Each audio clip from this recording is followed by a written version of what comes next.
everybody, wherever we are as Zimbabweans.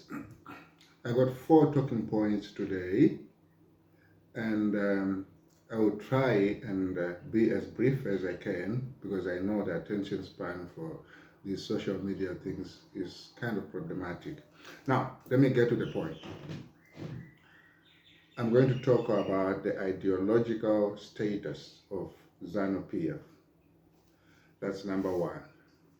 Number 2, I'm going to talk about the recent vote mobilization, or mobilization of the vote by ZANU-PF particularly.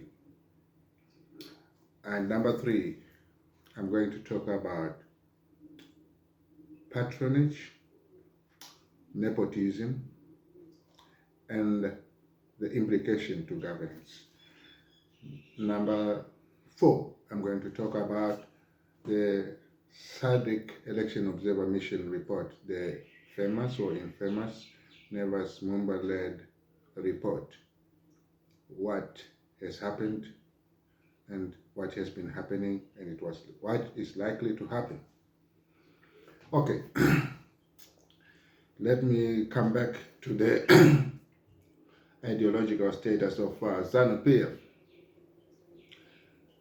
From 1980, we had an election. 1985, we had an election. 1990, we had an election. 1995, we had an election. 1996, we had an election. 2000, we had an election. 2005, we had an election. 2008, we had an election. 2013, we had an election. 2018, we had an election. And 2023, we had an election. For the first time ever in the history of ZANU-PF, from the wartime history of ZANU-PF in 1963, for the first time ever, ZANU-PF went to an election without an election manifesto. Now, this speaks to the ideological status of the party in terms of where it is going, its current ideological standing, its vision, what it stands for. The president and the leader of ZANU-PF and the first secretary, Comrade Emerson Dambudzo Mnangagwa, he has been on record not once, but probably 3 times, publicly saying he has no answer to the ideological question. Of these 3 times, the most famous or the most recovered was at the University of Zimbabwe, where he was asked about the ideological status of the party in terms of how we are structuring our economy, what do we stand for? And it wasn't asked to him, it was asked to the Minister of Finance. And he was sitting but the edge to answer that question from the audience got him stand up uninvited, grabbed the microphone and said, "Let me answer this one."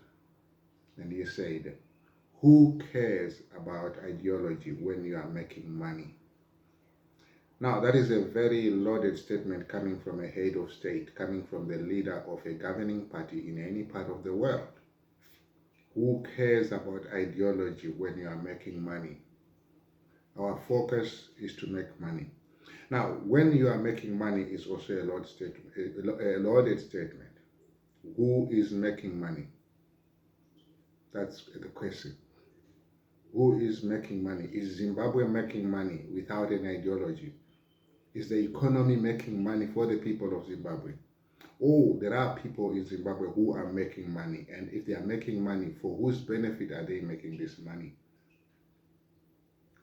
This is the ideological question. Now, we have this ideological opaqueness currently.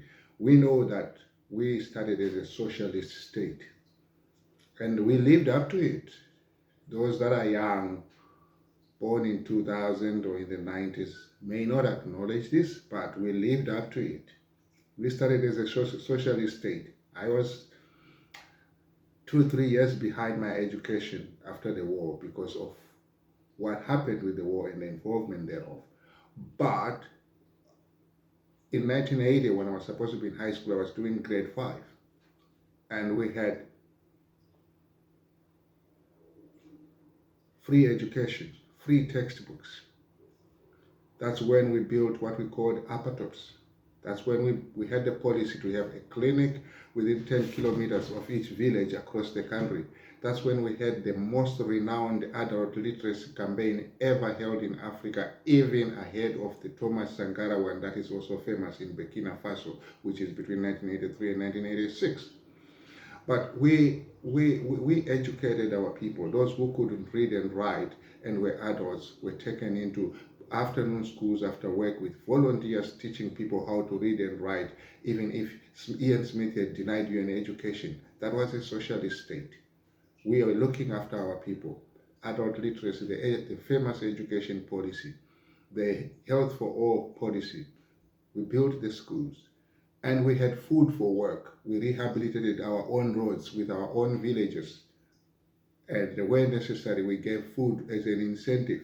But most of the schools that we have today in rural areas were built without any material incentive given to the people that built them. They were built so that we can educate the community. People dedicated their time to make bricks and to build these schools. We were a socialist state. And Europe did not like it. The United States did not like it. They didn't like it because of their own promotion of capitalism and their own rivalry with countries like Russia, China, and the communist bloc. And this is the Cold War era. So in